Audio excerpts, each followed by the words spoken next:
Hello student, welcome to Brain Exercise channel. In this series, I will explain Indian polity by M. Lakshmi Kant. And previous chapter की videos हमारे channel की playlist में available हैं. मेरी videos bilingual रहती हैं जिससे कि ये videos English and Hindi medium के दोनों ही स्टूडेंट के लिए बेनिफिशियल हैं. So I am Kavita and today topic is salient feature of the constitution. First is lengthiest written constitution. Indian constitution सबसे लंबा एंड रिटन कॉन्स्टिट्यूशन है. वैसे हम कॉन्स्टिट्यूशन को 2 पार्ट्स में डिवाइड कर सकते हैं, written and unwritten. Written constitution America का है एंड अनरिटन ब्रिटेन का है. हमारे भारत का कॉन्स्टिट्यूशन लंबा और रिटन है. हम इसे जानेंगे. जैसे कि जब 1949 में हमारा कॉन्स्टिट्यूशन बना था तो उस समय 1 प्रीएम्बल, 395 आर्टिकल्स जो 22 पार्ट्स में डिवाइड थे एंड 8 शेड्यूल. बट करेंट में 1 प्रीएम्बल है, 470 आर्टिकल्स हैं जो 25 पार्ट्स में डिवाइड हैं एंड 12 शेड्यूल हैं. Second is draw from various sources. Means जो हमारा कॉन्स्टिट्यूशन है वो कई देशों के कॉन्स्टिट्यूशन से बना हुआ है और 1935 के एक्ट से कई ज़्यादा प्रोविज़न हमारे कॉन्स्टिट्यूशन में डाले गए हैं. जैसे कि इसका फंडामेंटल राइट है वो अमेरिका से लिया गया है. हमारे कॉन्स्टिट्यूशन का जो डीपीएसपी है वो आयरलैंड से लिया गया है. इसका जो पॉलिटिकल पार्ट है वो अधिक से अधिक ब्रिटेन के कॉन्स्टिट्यूशन से लिया गया है और भी कई देशों से लिए गए हैं जैसे कनाडा, ऑस्ट्रेलिया, जर्मनी, रूस, फ्रांस, साउथ अफ्रीका, जापान, इन देशों से. नेक्स्ट है blend of rigidity and flexibility.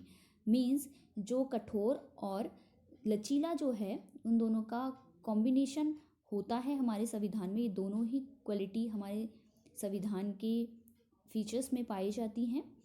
अब हम जानेंगे कि रिजिडिटी एंड फ्लेक्सिबिलिटी का मीन्स क्या होता है.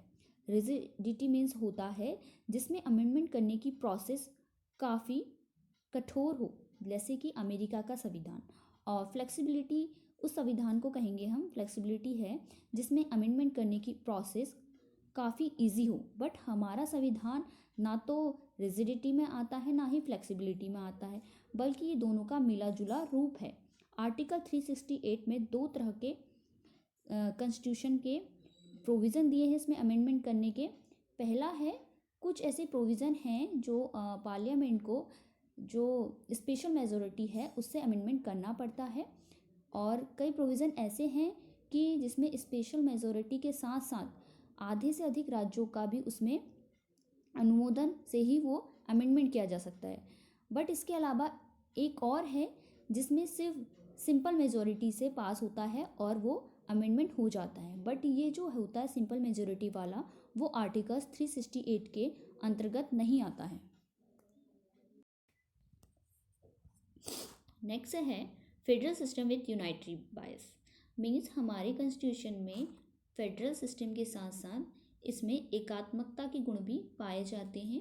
पहले हम जानेंगे फेडरल सिस्टम के क्या क्वालिटीज़ हैं हमारे कॉन्स्टिट्यूशन में.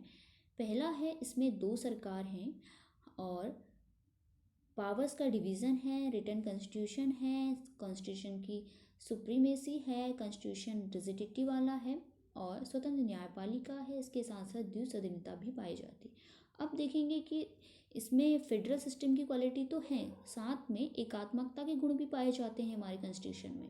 जैसे एक सशक्त केंद्र का होना, 1 कॉन्स्टिट्यूशन होना, सिंगल सिटीजनशिप होना, कॉन्स्टिट्यूशन का फ्लेक्सिबल होना, एकीकृत न्यायपालिका होना, केंद्र द्वारा राज्यपाल की नियुक्ति करना, अखिल भारतीय सेवाएं और इमरजेंसी प्रोविज़न होना. नेक्स्ट है पार्लियामेंट्री फॉर्म ऑफ गवर्नमेंट. इसके अलग अलग नामों से इसे जाना जाता है, जैसे इसे वेस्टमिंस्टर उत्तरदायी सरकार और मंत्रिमंडल सरकार भी कहा जाता है. पार्लियामेंट्री फॉर्म्स ऑफ गवर्नमेंट्स के जो कैरेक्टरिस्टिक्स हैं वो इस प्रकार हैं, जैसे कि इसमें वास्तविक व नाम मात्र के कार्यपालिका की उपस्थिति होती है, बहुमत वाले दल की सत्ता होती है, विधायिका के समक्ष कार्यपालिका की संयुक्त जवाबदेही होती है, विधायिका में मंत्रियों की सदस्यता होती है, प्रधानमंत्री या मुख्यमंत्री का नेतृत्व होता है. हालांकि भारतीय संविधान जो है वो बड़े पैमाने पर ब्रिटिश संसदीय प्रणाली पर आधारित है, फिर भी दोनों में कुछ ना कुछ डिफरेंस है।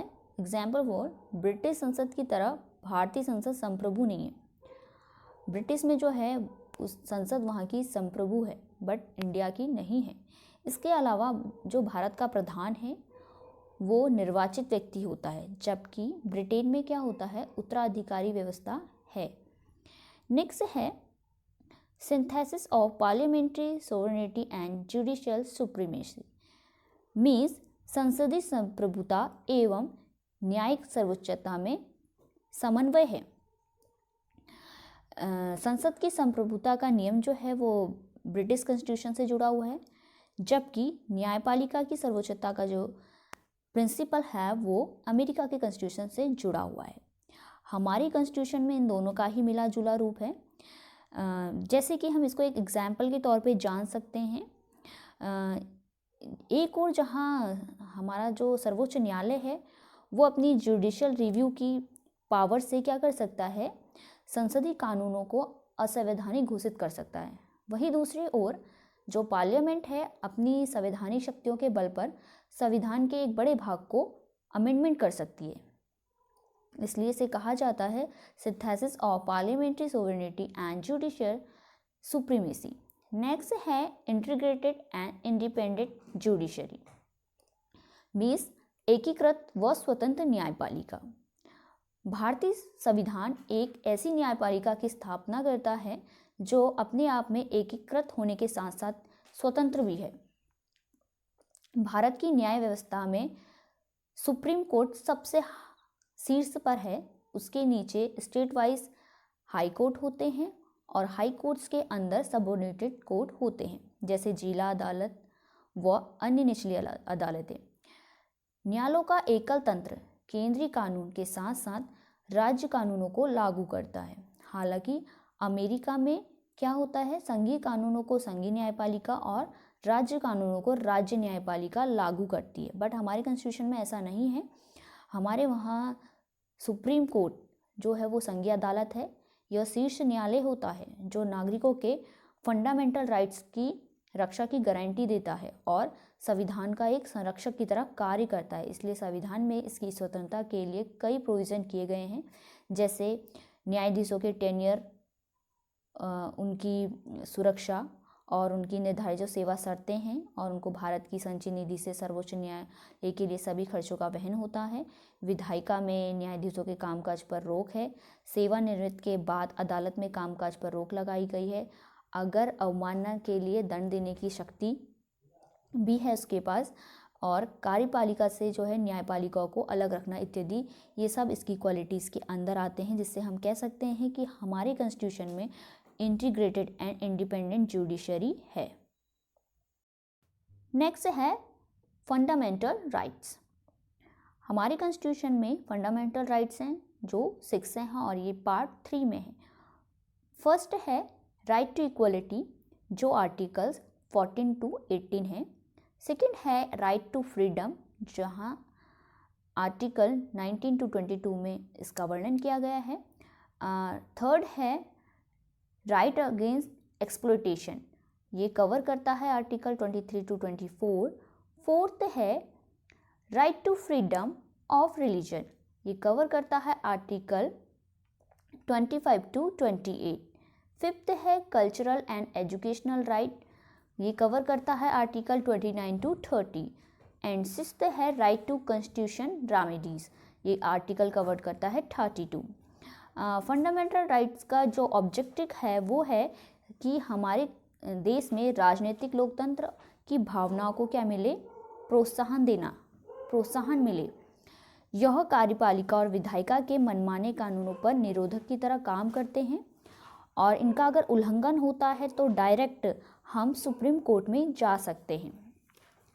और सुप्रीम कोर्ट जो होता है रक्षा के लिए इसमें कई प्रकार के रिट जारी कर सकता है। जो हमारे फंडामेंटल राइट्स हैं वो कुछ लिमिटेशन के दायरे में आते हैं, लेकिन ये जो हैं अपरिवर्तनीय भी नहीं हैं। पार्लियामेंट इनमें क्या कर सकती है, अमेंडमेंट के जरिए इन्हें एंड कर सकती है और इनमें कटौती भी कर सकती है। बट आर्टिकल 21 to 20 द्वारा प्रदत्त अधिकारों को छोड़कर राष्ट्रीय आपातकाल के दौरान इन्हें स्थगित किया जाता है। जब राष्ट्रीय आपातकाल लगता है तो आर्टिकल 20 to 21 को छोड़कर सारे जो फंडामेंटल राइट्स हैं वो कुछ टाइम के लिए स्थगित हो जाते हैं। नेक्स्ट है DPSP बोला जाता है इन्हें। इनका जो फुल फॉर्म है वो directory principle of state policy है। ये हमने आयरलैंड के कॉन्स्टिट्यूशन से लिया गया है अपने कॉन्स्टिट्यूशन में। इनका जो कार्य होता है नीति निषेध तत्वों का, वो होता है सामाजिक व आर्थिक लोकतंत्र को बढ़ावा देना। इनका जो ऑब्जेक्टिव्स है वो भारत में एक कल्याणकारी राज्य की स्थापना करना है। हालांकि जो फंडामेंटल राइट्स की तरह इन्हें कानून रूप में लागू नहीं किया जा सकता। जैसे कि अगर फंडामेंटल राइट्स का वायलेशन होता है तो हम सुप्रीम कोर्ट जा सकते हैं, पर इनके वायलेशन पे हम सुप्रीम कोर्ट नहीं जा सकते। कॉन्स्टिट्यूशन में कहा गया है कि देश की शासन व्यवस्था में ये सिद्धांत मौलिक हैं और यह देश की जिम्मेदारी है कि अगर वो कोई भी लॉ बनाती है तो इन सिद्धांतों को मद्देनजर रखते हुए उसे बनाना चाहिए। इसलिए इन्हें लागू करना राज्य का जो है वो नैतिक कर्तव्य है। Next is fundamental duties. हमारे कॉन्स्टिट्यूशन में जो है मूल संविधान में इनका मेंशन नहीं किया गया था। इसे स्वर्ण सिंह कमेटी की रिकमेंडेशन पर 1976 के 42वें अमेंडमेंट के दौरान इसे हमारे कॉन्स्टिट्यूशन में ऐड किया गया है, जब आंतरिक आपातकाल लगा हुआ था तब। और उस समय इनकी जो संख्या थी वो सिर्फ 10 थी, बट 2002 के 86वें अमेंडमेंट के दौरान एक और मौलिक कर्तव्य को ऐड किया गया है। कॉन्स्टिट्यूशन में 4th A पार्ट में मौलिक कर्तव्यों का जिक्र किया गया है और केवल एक आर्टिकल्स में इसका पूरा मेंशन किया हुआ है, इसे 51A में। इसमें इतना बताया गया है कि पर एक सिटीज़न का यह ड्यूटी है कि वो संविधान, राष्ट्रीय ध्वज और राष्ट्रगान का आदर करे, राष्ट्र की संप्रभुता, एकता और अखंडता की रक्षा करे और हमारी जो मिश्र संस्कृति की समृद्ध धरोहर का अनुरक्षण करे। सभी लोगों में जो हो वो कॉमन ब्रदरहुड की फीलिंग्स हो और मौलिक कर्तव्य जो हैं वो नागरिकों को यह याद दिलाते हैं कि अपने अधिकारों का जो हम इस्तेमाल करते हैं उसके साथ साथ हमें ये भी याद रखना चाहिए कि हमें जो है अपने समाज, कंट्री और अन्य सिटीजन्स के प्रति कुछ जिम्मेदारियों का भी निर्वाह करना है। DPSP की तरह ड्यूटीज़ को भी कानून रूप में लागू नहीं किया जा सकता है। नेक्स्ट है अ सेक्युलर स्टेट। भारत का संविधान जो है वो धर्मनिरपेक्ष है, इसलिए वो किसी धर्म विशेष को भारत के धर्म के तौर पर मान्यता नहीं देता है। संविधान के निम्नलिखित प्रोविजंस के हमें ये बताते हैं कि हमारी जो कॉन्स्टिट्यूशन है वो एक ऐसे राज्य की स्थापना करती है जो एक धर्मनिरपेक्ष राज्य है। आर्टिकल्स में ये मेंशन है कि हमारा जो देश है वो एक क्या है, सेक्युलर स्टेट है। वर्ष 1976 में 42वें अमेंडमेंट द्वारा संविधान में की प्रस्तावना में ये धर्मनिरपेक्ष शब्द को जोड़ा गया। जो प्रेमबल है, हर भारतीय नागरिक की आस्था, पूजा अर्चना व विश्वास की स्वतंत्रता की रक्षा करती है। किसी भी व्यक्ति को कानून के समक्ष समान समझा जाएगा और ये आर्टिकल 14 में मेंशन है। धर्म के नाम पर किसी प्रकार का भेदभाव नहीं किया जाएगा, ये आर्टिकल 15 में मेंशन है। सार्वजनिक सेवाओं में सभी नागरिकों को समान अवसर दिए जाएंगे, ये आर्टिकल 16 में मेंशन है।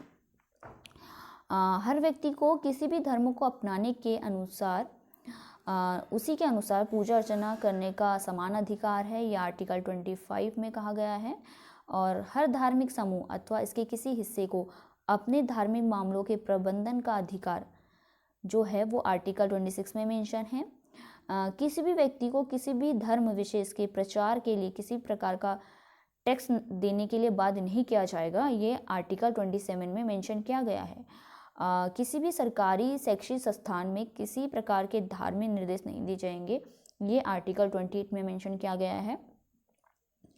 और नागरिकों के किसी भी वर्ग को अपनी जो भाषा है, स्क्रिप्ट है अथवा जो उनकी संस्कृति है उसको जो है प्रिजर्व करने का अधिकार है, ये आर्टिकल 29 में मेंशन है। जो माइनॉरिटीज़ होती हैं उनको अपनी पसंद के शैक्षिक संस्थानों की स्थापना करने और उन्हें संचालित करने का अधिकार है, ये आर्टिकल 30 में बोला गया है। और जो सेक्युलर स्टेट की क्वालिटी को मेंशन करता है, उसमें ये भी कहा गया है कि जो राज्य हैं सभी नागरिकों के लिए समान नागरिक संहिता बनाने के लिए प्रयास करेगा। ये आर्टिकल 44 में मेंशन है।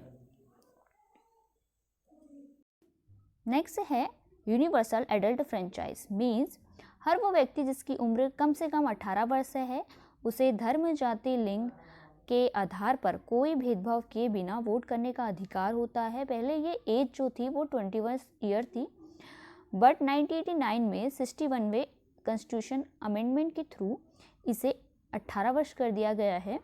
जो ये एडल्ट फ्रेंचाइज है ये लोकतंत्र को एक बड़ा आधार देने के साथ साथ आम जनता के स्वाभिमान में वृद्धि करता है। ये कहीं ना कहीं समानता के सिद्धांत को भी लागू करता है और माइनॉरिटीज़ को अपने हितों की रक्षा के लिए अवसर देता है तथा कमज़ोर वर्गों के लिए नई आशाएं और प्रत्याशा जगाता है। नेक्स्ट है सिंगल सिटीजनशिप, अर्थात भारतीय नागरिकता। जैसे कि अमेरिका में होता है, अमेरिका में ऐसा होता है जैसे देशों में प्रत्येक व्यक्ति के साथ न केवल देश की नागरिकता होती है बल्कि वह जिस राज्य में रहता है उसकी भी नागरिकता होती है।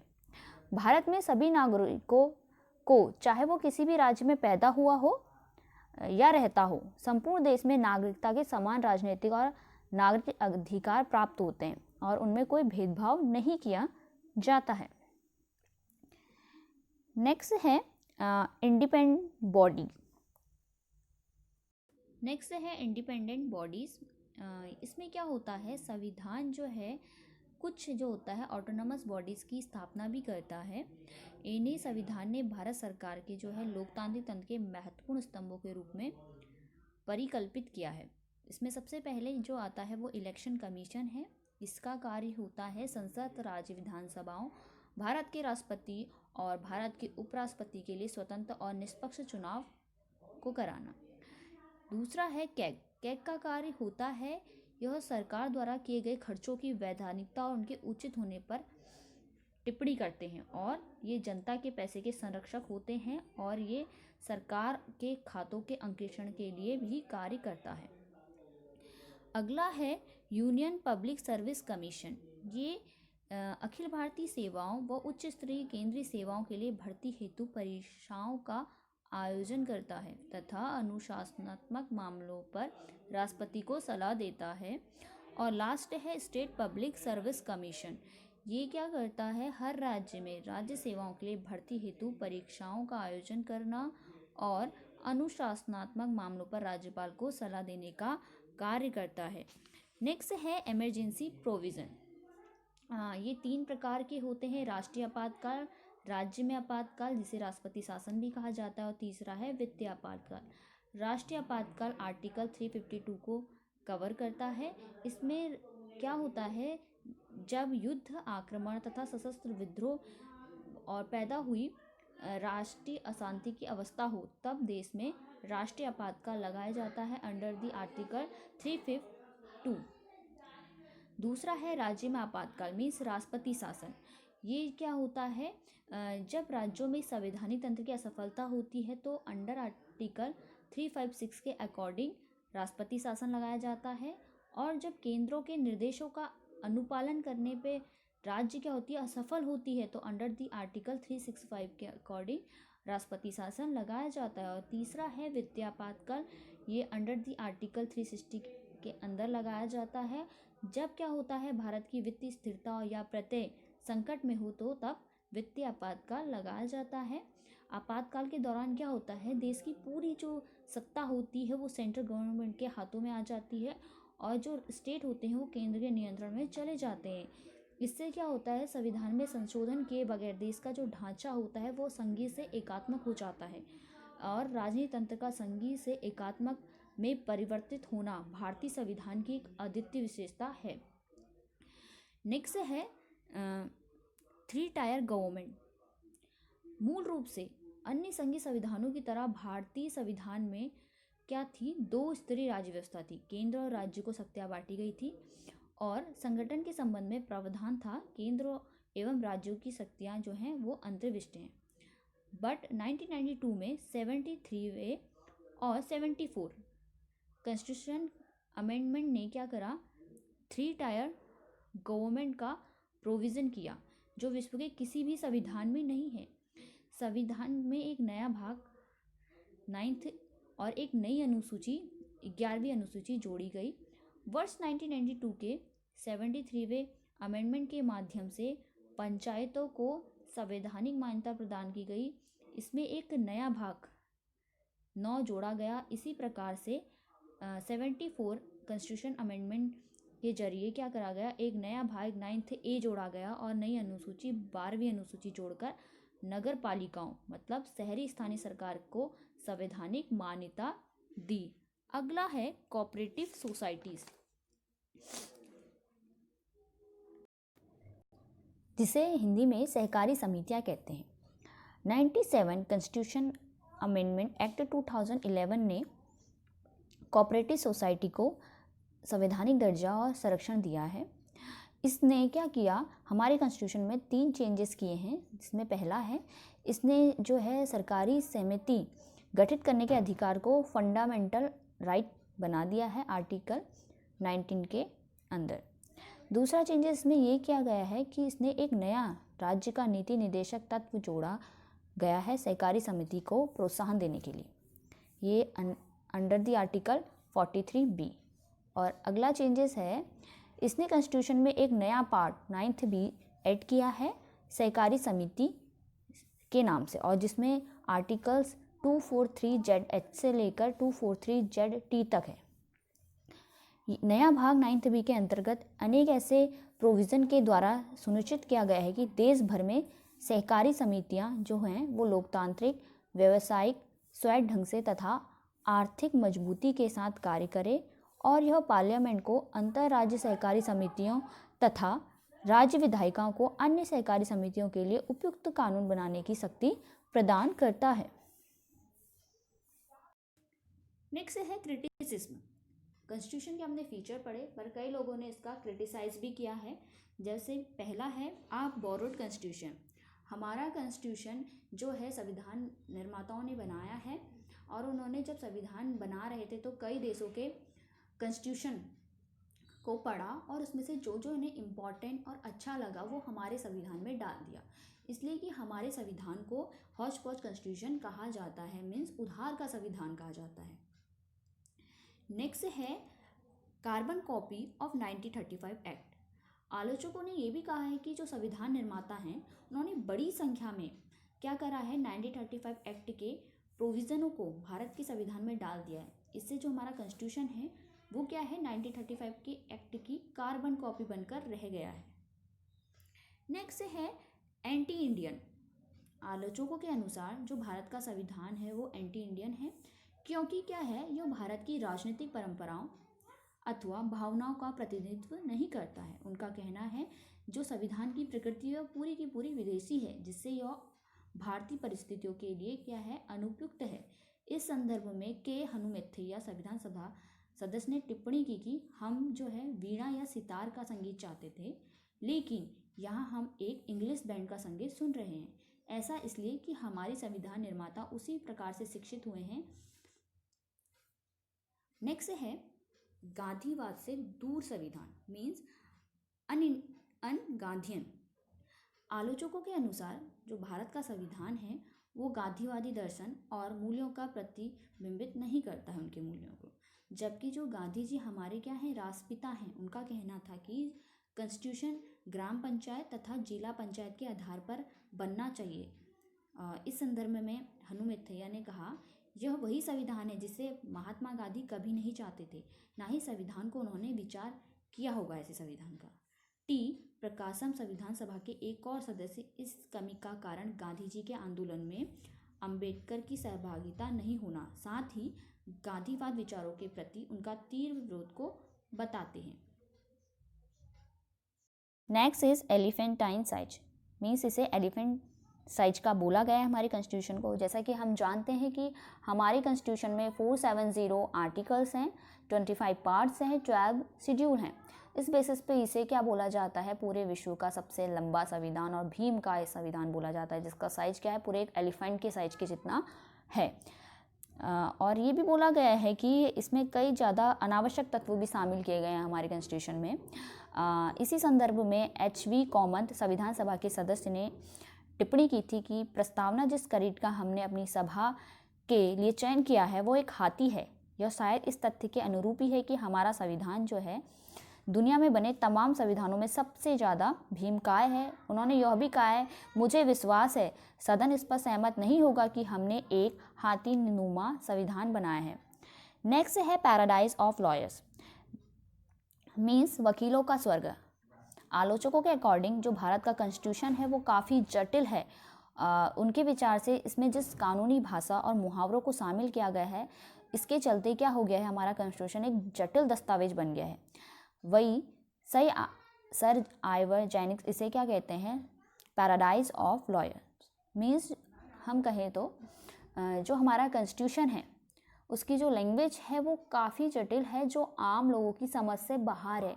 हमारे कॉन्स्टिट्यूशन को सिर्फ वकीलों का द्वारा ही समझा जा सकता है, जो कानूनी भाषा जानते हो वो ही इसे समझ सकते हैं। तो हमने क्रिटिसिज्म पढ़ लिए। Thank you for watching this video. अगर मेरी वीडियो पसंद आ रही है तो चैनल को सब्सक्राइब, लाइक एंड शेयर ज़रूर कीजिएगा।